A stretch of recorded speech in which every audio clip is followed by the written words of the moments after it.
Yes बच्चों, आज हम स्टार्ट कर रहे हैं प्रोजेक्टाइल मोशन।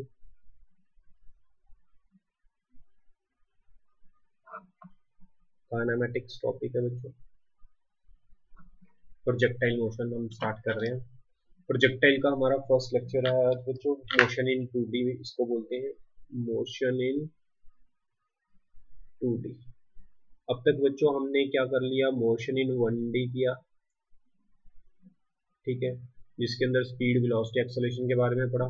फिर मैंने आपको करवाया इंटीग्रेशन, डिफरेंशिएशन, मैथमेटिकल टूल्स करवाए। फिर मैंने आपको करवाया ग्राफ्स। फिर फोर्थ टॉपिक हमारा हुआ वेक्टर।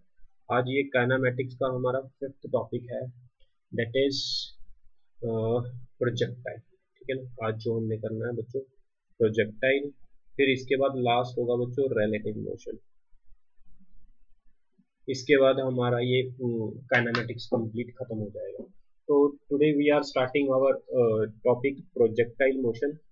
तो जो प्रोजेक्टाइल मोशन क्या होता है, इसको समझने के लिए सबसे पहले हमने मोशन इन 1D में क्या किया था। आपको याद है कि मैंने किसी बॉडी को ऊपर से नीचे थ्रो किया था, जी की डायरेक्शन में थी नीचे, स्पीड इनिशियल थी 0। मैंने अगर बॉडी को यू स्पीड से नीचे थ्रो किया तो हमारे पास जी भी उसी डायरेक्शन में, यू भी उसी डायरेक्शन में।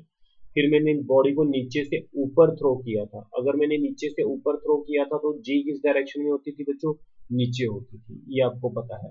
और कौन कौन से हमने किए थे, मैंने ऐसे भी किया था, बिल्डिंग पर चढ़कर अगर हम किसी यू स्पीड से किसी बॉडी को ऐसे थ्रो करते हैं, ये भी मोशन हमने पढ़ा था। इसके अंदर जी क्या थी, यू के ऑपोजिट थी बिल्कुल। अब तक जो भी हमने केस किए बच्चों, उनमें यू एंड जी में एंगल जा तो 0 डिग्री था, जा 180 डिग्री था, जा 0 डिग्री था एंगल, जा 180 डिग्री था। अब तक इसमें कितना एंगल है, 0 0 180 180, ठीक है। अब तक हमने ये चीज की थी, लेकिन अब बच्चों हम U और G में एंगल अगर ना 0 हो ना 180 हो तो इस मोशन को बोलते हैं प्रोजेक्टाइल मोशन। यानी प्रोजेक्टाइल मोशन में U और G में एंगल 0 नहीं होगा, इनके अलावा कुछ भी हो सकता है। ठीक बच्चों, जैसे कि हमारे पास जर्नल अगर मैं बात करूँ, अगर मैंने U को थीटा एंगल से थ्रो किया, ये G है, तो ये इनके अंदर हमारे पास एंगल होगा। तो इसका जो मोशन होगा कुछ ऐसा होगा, पैराबोलिक मोशन होगा, ऐसे कर्व जाएगी, पाथ ऐसे जाएगा। आप किसी पत्थर को अगर फेंकते तो वो ऐसे जाता है, ठीक है। तो this is called projectile motion if theta ना 0 180 between u and g, then it is called projectile motion, या फिर मोशन अंडर ग्रेविटी, ठीक है, मोशन 2D अंडर ग्रेविटी। अब इसके टाइप्स बच्चों, टाइप्स क्या क्या होते हैं। हम बॉडी को जो थ्रो करते हैं बच्चों, ये यू स्पीड से फेंका, थीटा एंगल है, ऐसे थ्रो कर सकते हैं, ये फर्स्ट टाइप होगी। हमारी सेकंड टाइप जो है, मैं ऐसे थ्रो कर सकता हूँ, ये मेरी सेकंड टाइप होगी, ठीक। मैं किसी बॉडी को थ्रो कर सकता हूँ, ऐसे थ्रो कर सकता हूँ, ये मेरी थर्ड टाइप होगी। मैं किसी बॉडी को बच्चों ऐसे थ्रो कर सकता हूँ, ये मेरी अगली टाइप होगी। मैं किसी बॉडी को बच्चों, ये इंक्लाइन सरफेस है, मैं किसी बॉडी को बच्चों ऐसे थ्रो कर सकता हूँ, ये मेरी अलग टाइप होगी इंक्लाइन सरफेस पर, ठीक है ना। और किसी सरफेस से मैं बॉडी को ऐसे थ्रो कर सकता हूँ, ये मेरी अलग टाइप होगी। बच्चों हमारे स्कूल के लिए तो हमारे पास बस बोर्ड के लिए ये और ये टाइप। कंपटीशन में सारी टाइप्स करनी है, कंपटीशन के लिए होगी 1 2 3 4 5 6 टाइप होगी, लेकिन स्कूल के लिए हमने 2 टाइप्स ही करनी है, ठीक। तो समझते हैं, हम सारी टाइप्स करेंगे बच्चों, ये बहुत ज़्यादा डिटेल में करेंगे क्योंकि इनके बोर्ड के लिए बहुत इंपॉर्टेंट है। और सबसे पहले तो बच्चों बात करता हूँ मैं, अगर हमने किसी भी बॉडी को प्रोजेक्ट करते हैं, ठीक है, ऐसे मान लो मैं इस प्रोजेक्शन की बात करता हूँ, इसको बोलते हैं बच्चों एंगुलर प्रोजेक्शन, इसको बोलते हैं हॉरिजॉन्टल प्रोजेक्शन, ठीक। ये होती है एंगुलर प्रोजेक्शन, ये होती है हमारे पास हॉरिजॉन्टल। जो प्लेन पर होती है इनको बोलते हैं projection on incline plane, projection on incline plane, यानी तीन तरह की हमारी प्रोजेक्शन होगी, यानी एंगुलर प्रोजेक्शन, दूसरी होगी हॉरिजॉन्टल प्रोजेक्शन, तीसरी होगी projection on incline plane.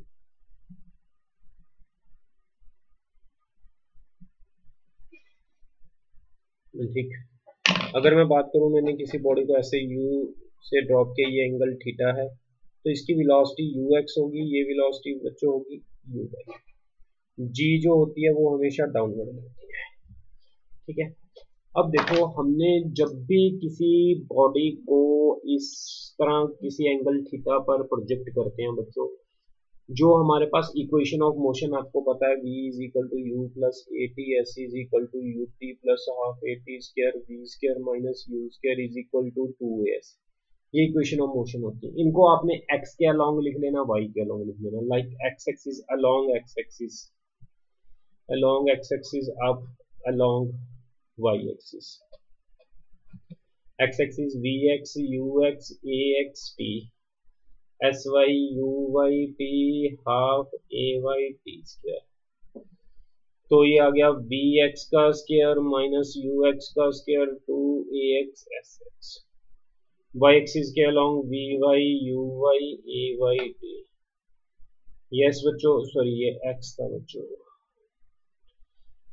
xy uy t half ay t square, vy का स्क्वायर uy का स्क्वायर 2ay sy।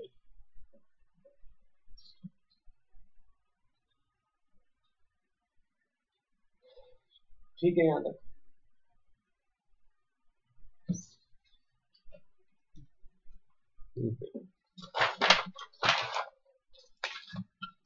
सबसे पहले तो हम केस 1 की बात करते हैं बच्चों।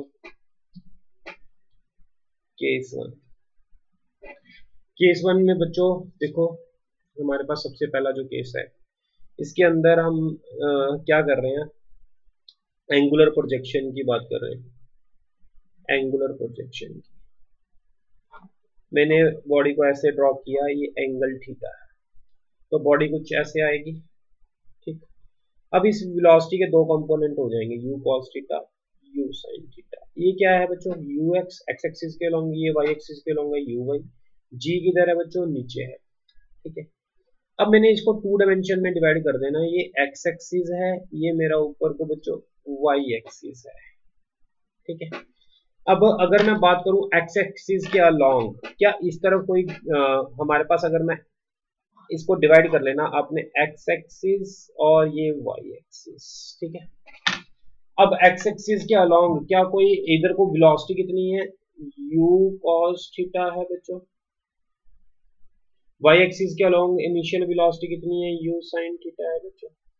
x एक्सिस के अलोंग क्या कोई एक्सेलरेशन है इस तरफ g तो नहीं है, g बच्चों किस तरफ है, वर्टिकल की तरफ है, नीचे को है, g हॉरिजॉन्टल की तरफ नहीं है, यानी एक्सेलरेशन अलोंग हॉरिजॉन्टल 0 है। बच्चों अगर किसी के अलोंग एक्सेलरेशन 0 हो तो इसका मतलब ये होता है वेलोसिटी कांस्टेंट है। वेलोसिटी कांस्टेंट का मतलब जो ये हॉरिजॉन्टल की वेलोसिटी है u cos थीटा, ये कांस्टेंट रहेगी। कहने का मतलब बच्चों, इस पॉइंट पर भी हॉरिजॉन्टल के along velocity u cos theta होगी, इस पॉइंट के अलोंग भी u cos थीटा होगी, इस पॉइंट के अलोंग भी u cos थीटा होगी, इस पॉइंट के अलोंग भी u cos थीटा होगी। हर एक पॉइंट पर हॉरिजॉन्टल के अलोंग वेलोसिटी क्या रहेगी बच्चों, कांस्टेंट ही रहेगी, ये चेंज नहीं होगी। ठीक है, यहां तक।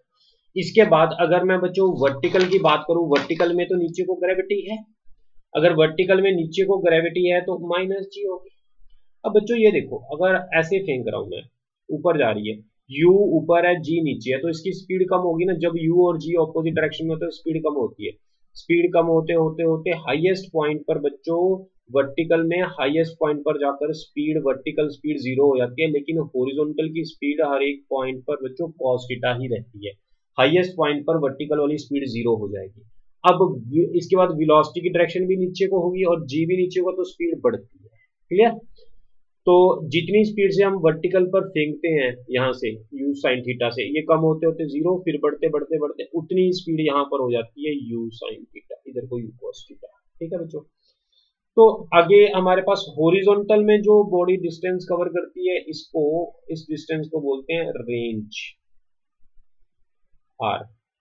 वर्टिकल में जो डिस्टेंस कवर किया इसने, जितनी हाइट ऊपर की उतनी हाइट नीचे आई, तो वर्टिकल वाली जो डिस्प्लेसमेंट होगी बच्चों वो आएगी जीरो। क्लियर? ये आपको पार्ट मेन क्लियर हो गया। अगर ये पार्ट क्लियर होगा तो आगे आने वाले जो डेरिवेशंस हैं, कॉन्सेप्ट्स हैं, वो आपको बच्चों सारे क्लियर हो जाएंगे। तो let us start with first part. तो देखो बच्चों, जब हमने पार्टिकल को प्रोजेक्ट किया वो ऐसे करके, इसका मोशन यहाँ तक ऐसा है, इसके बाद ये एयर में कुछ देर रहा, उस टाइम को बोलते हैं टाइम ऑफ फ्लाइट टी। कितनी ये हॉरिजॉन्टल के लॉन्ग चला उसको बोलते हैं रेंज। ये ऐसे चलते चलते मैक्सिमम जिस हाइट पर पहुंचा उसको बोलते हैं मैक्सिमम हाइट। क्लियर? तो हमने कुछ चीजें यहाँ पर कैलकुलेट करनी है, इसको बोलते हैं मैक्सिमम हाइट। ठीक है, हमने कुछ चीजें कैलकुलेट करनी है, एक रेंज, एक मैक्सिमम हाइट, एक टाइम ऑफ फ्लाइट, तीन चीजें पता करनी है। तो सबसे पहले लिखो time of flight. Time of flight, total time spent by the particle in air. Total time spent by the particle in air. Air में पार्टिकल ने कितना टाइम स्पेंड करा, that is called time of flight. Equation of motion S Y U Y T half A Y T square. देखो तीन equation of motion होती हैं। अब तीनों में से मैं ये वाली इक्वेशन ऑफ मोशन यूज कर रहा हूँ यहाँ पर टाइम कैलकुलेट करने के लिए, क्योंकि वर्टिकल में टोटल डिस्प्लेसमेंट कितना होता है, जीरो। यू वाई कितनी दी है वर्टिकल में हमारे पास, U sine theta. Time of flight को मैंने टी मान लिया, हाफ जी टी का square. U sine theta T half G T का स्क्वायर। टी से टी खत्म हो गया तो टी कितना आ गया, two U sine theta upon G. ये मेरे पास टाइम ऑफ फ्लाइट आ गया। U sine theta, U sine theta को बच्चों हम इसको लिख लेता हूँ यू बाई, ये होती है हमारे पास, इसको बोलते हैं initial velocity, initial vertical velocity, initial vertical velocity. ठीक, इसके बाद आगे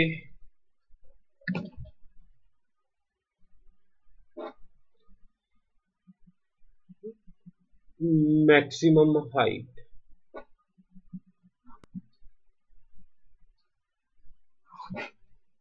मैक्सिमम डिस्टेंस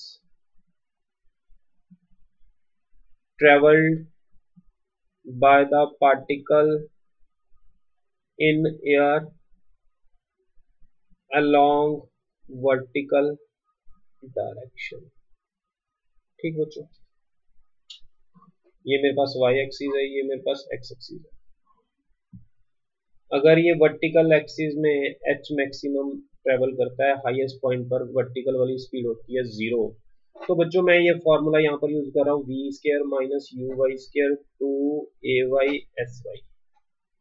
अब वर्टिकल की बात कर रहा हूँ मैं, टोटल डिस्प्लेसमेंट की बात नहीं कर रहा। यहाँ से लेकर बॉडी यहाँ तक पहुंची, यहाँ तक ये वर्टिकल वाला एस वाई जीरो नहीं होगा, बट टू टोटल जीरो होता है, यहाँ तक तो ये कितना हो गया, एच मैक्सिमम। एच वाई हो गया एच मैक्सिमम, ए वाई कितना होगा जी, ये तो आपको पता ही है माइनस जी होता है। यू वाई कितना है फाइनल, ये जीरो हो गया, वी वाई तो फाइनल जीरो हो गया, you why you sine theta का स्क्वायर, माइनस से माइनस कट गया, तो एच मैक्सिमम बच्चों कितना आ गया हमारे पास, आ गया you square sine square theta by two, ये आ गया। इसको बच्चों हम ये भी लिख सकते हैं, H maximum is equal to U Y का स्क्वायर बाय टू, ये भी लिख सकते हैं। ठीक, ओके। थर्ड पार्ट हमारा C part, horizontal range. Horizontal range यानी हॉरिजॉन्टल डिस्टेंस कवर जितना किया वो हमने बता दिया। इसके लिए लिखो, it is the horizontal distance of projectile during the time of flight। ठीक है, कितना हॉरिजॉन्टल डिस्टेंस ये कवर करता है, इसको हम रेंज बोलते हैं। रेंज के लिए हम ये वाला फॉर्मूला यूज कर रहे हैं, UXT हाफ AXT का स्क्वायर। UX बच्चों range R, UX U cos theta, time of flight T, AX 0। तो R कितना आ गया, U cos theta. Time of flight बच्चों हमने कितना निकाला था, देखना जरा, टाइम ऑफ फ्लाइट हमने निकाला था 2U sin theta upon G। तो R कितना आ गया, 2U square sin theta cos theta upon G। ठीक है यहां तक। इसके बाद आगे फर्दर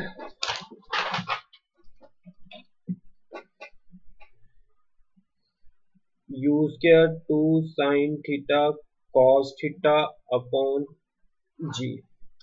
U स्क्वायर ये 2 sin थीटा cos थीटा होता है बच्चों, sin 2 थीटा बाय G, ये रेंज का। ठीक है, यहां तक देखो आपको क्लियर है। इसके बाद बच्चों relation between range and height.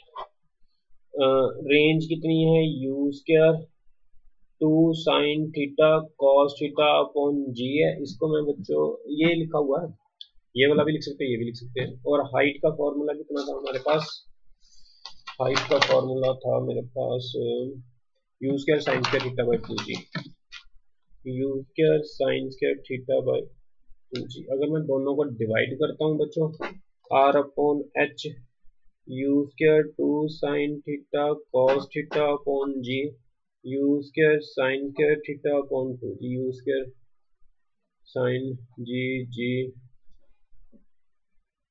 2 cos theta upon sin theta 4 आ गया, R upon H 4 cot theta, यानी R is equal to H 4H cot theta.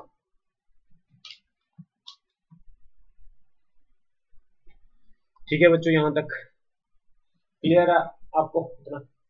इसके बाद आगे चलते हैं, इसके कुछ और केसेस हम कर रहे हैं बच्चों। ये एक पार्ट हमारा कंप्लीट हुआ, अगला पार्ट हम कल करते हैं, कल के लेक्चर में करते हैं।